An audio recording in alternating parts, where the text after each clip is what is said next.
Hello everybody and welcome back to Tech Tutorials, and in this video we are going to be learning how to download coindozer on PC desktop. So with that being said, let's jump right into the video. So first of all, you're going to be heading over to the link in the description and it will be directed toward this particular site.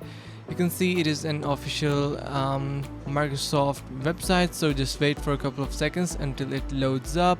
So if you are outside, you'll say this pop-up will appear, but you can simply cross it.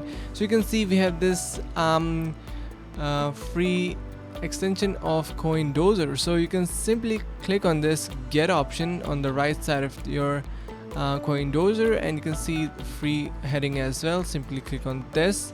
When you click on get, you can see a pop-up just appears which is saying that the site is trying to open Microsoft Store or something. Simply click on open and you will be headed over to our application. So just wait for a couple of seconds and you can see we are now opened with coindozer. So it is available at Microsoft Store and you can see all of its screenshots, the description, the ratings and reviews, features, and much more. So if you want to have some more information or additional information, you have that as well.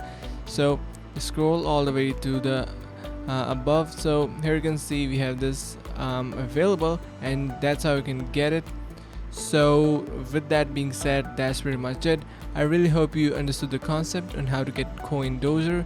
If you found this video helpful, make sure to subscribe to the channel, like the video, and share with your friends. So thank you so much for watching and see you in the next video.